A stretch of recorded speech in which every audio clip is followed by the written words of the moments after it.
My only goal was to make a living as an actor. That was my only thing. If I felt like if I was making a living as an actor and I call myself an actor professionally, then that was a miracle.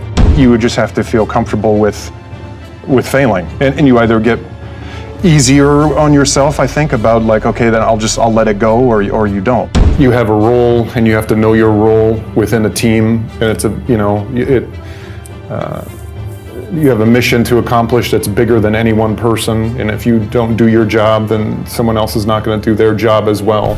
Top 10, I got a top 10. Got my motivation high for my top 10. Gotta learn from the wise women and men. All my life, like 9 to 9. From my top 10, top 10, 9 to 9. This one's for my top 10.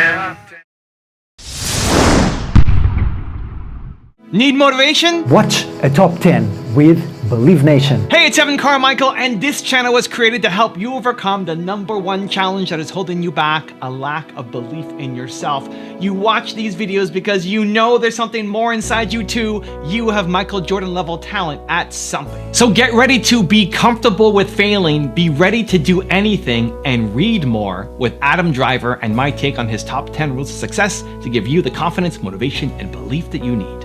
Enjoy. Okay, let's kick it off with rule number 1. Be more economical.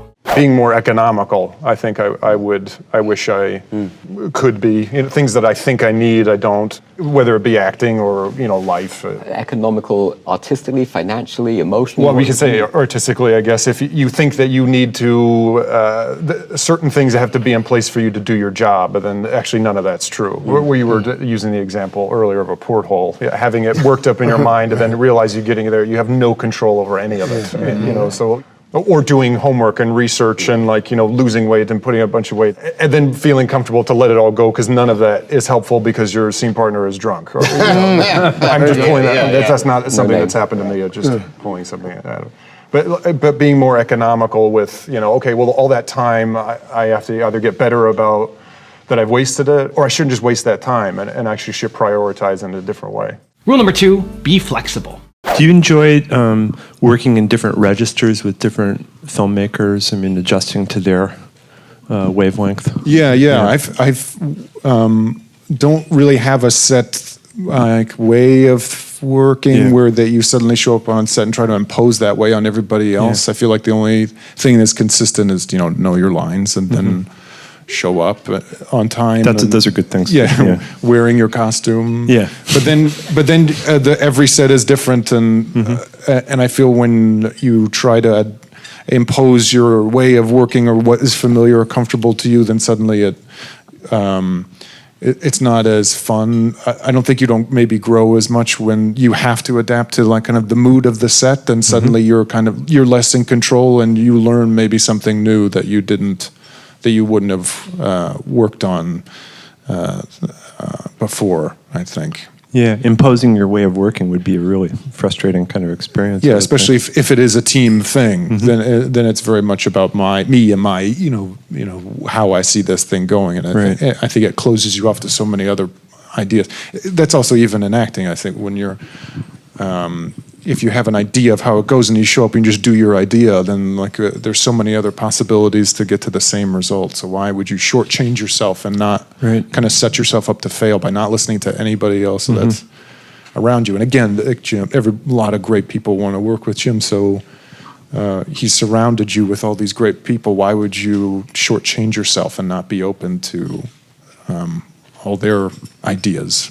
Rule number 3, be ready to do anything. What sort of career were you envisioning for yourself? Did you always want to do theater, or was film and TV always part of the equation? My only goal was to make a living as an actor. That was my only thing. If I felt like if I was making a living as an actor and I call myself an actor professionally, then that was a miracle. That was a miracle in and of itself. And still that's really that's my only goal. I mean, now I'd like to work with, you get the choice to work with people, and that's great. But that was my only plan leaving Juilliard. Do anything. I was ready to do any job because I had no faith that I was gonna Like I didn't have the foresight, or not foresight, but I don't even know if it's confidence, but of like, oh no, I'm going to wait for the, so I didn't know, Yeah. what is it? It's like a Colgate commercial and, it's Iceland, I'll do it. I wanted the experience. Rule number 4, be comfortable with failing. Are you self-critical? Yeah.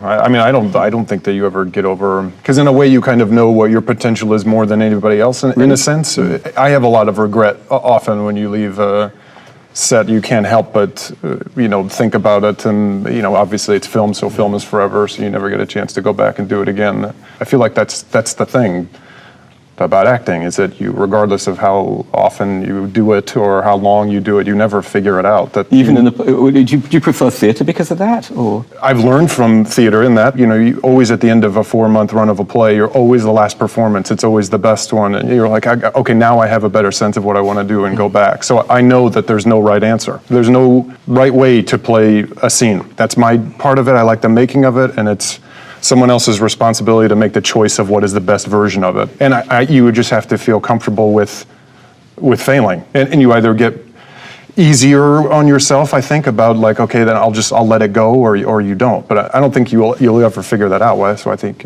people keep doing it. Also, if you want to have more confidence and self-love, check out my 254 series. They're free. The links to join are in the description below. Playing these characters and doing this, it's been a great combination, like a really good year to just push the envelope. And I think that's always what I want to do.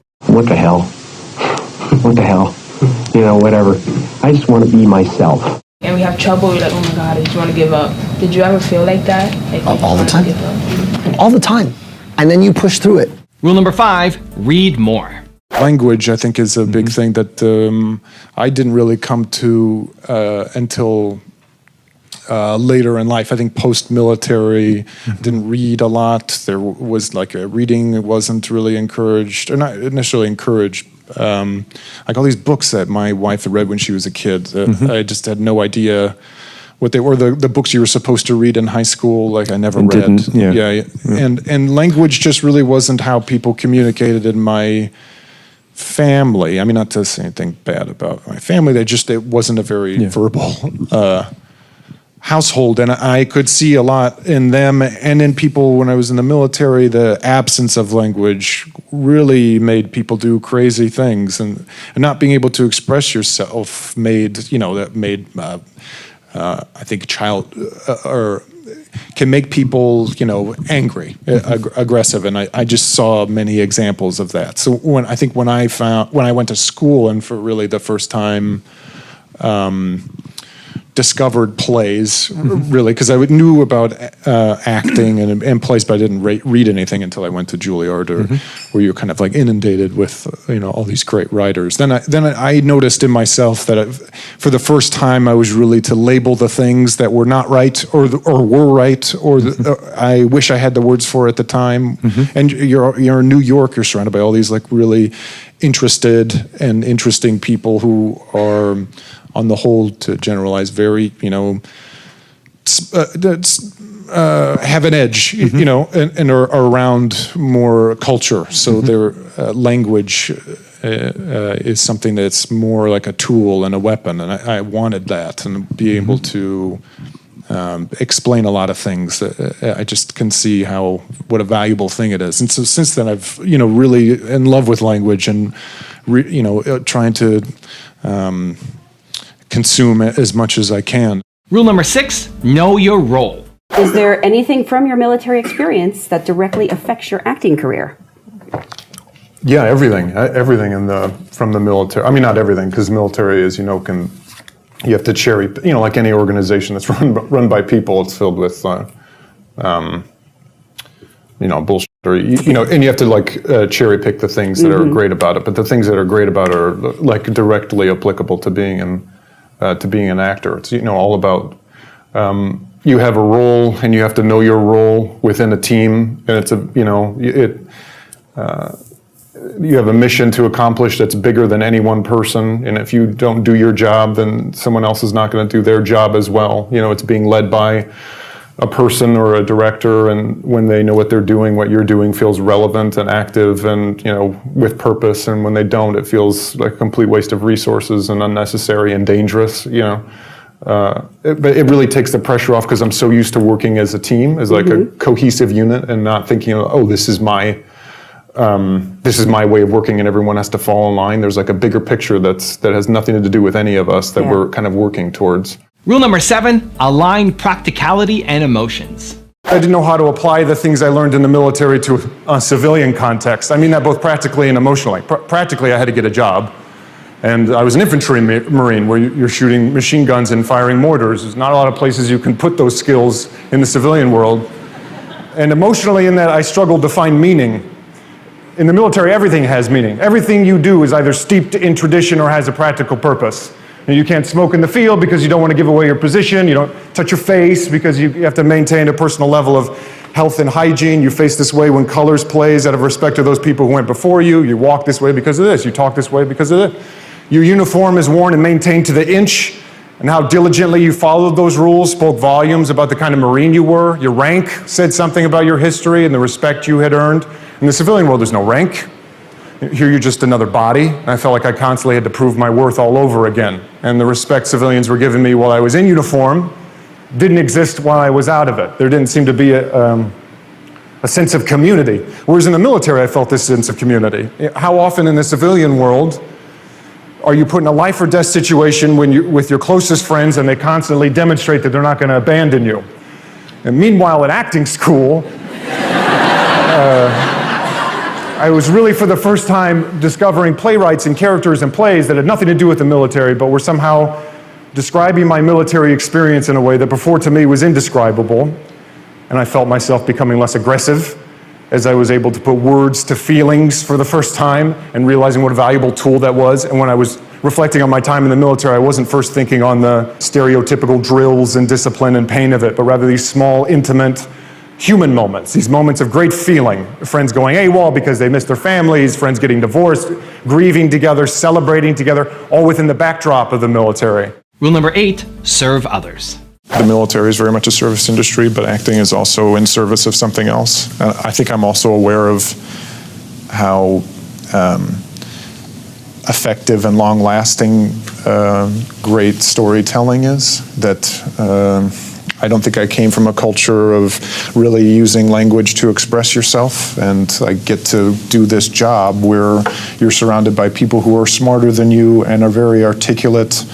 And when that all comes together is with a group of other people to tell a story that's bigger than any one person, and the effect is, far better than what you originally intended or thought was possible, and that affects people in a way. Like I can speak from personal experiences, the film or theater that I've gone to that you keep going back to throughout the rest of your life. The theater performances that have affected me for so long, to be able to have that as your job, and that with the potential that could be of service to people is, I think, a pretty amazing career, I guess. Rule number 9, just do it.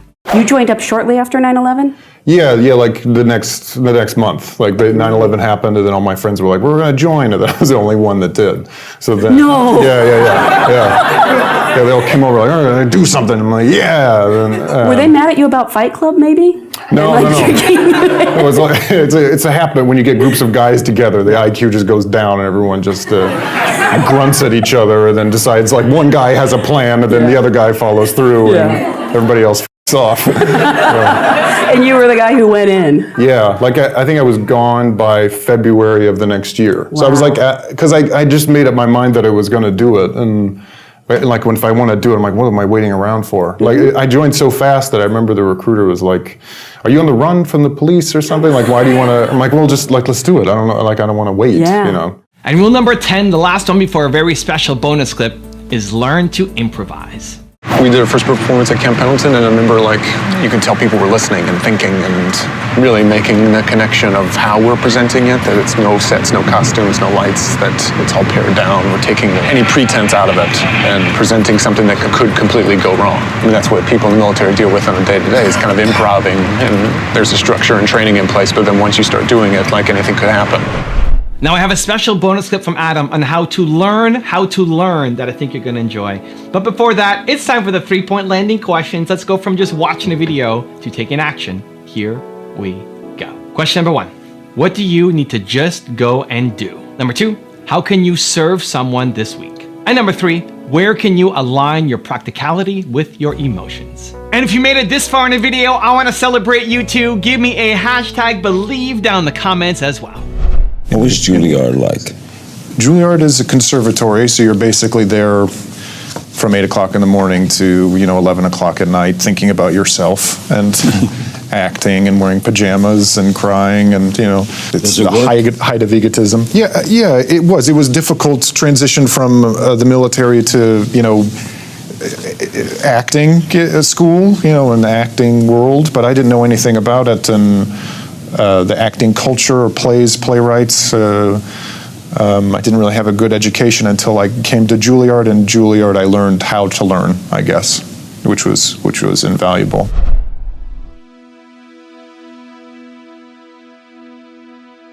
If you want 10 more rules from Tony Robbins, check out the video right there next to me. I think you'll enjoy it. Continue to believe, and I'll see you there.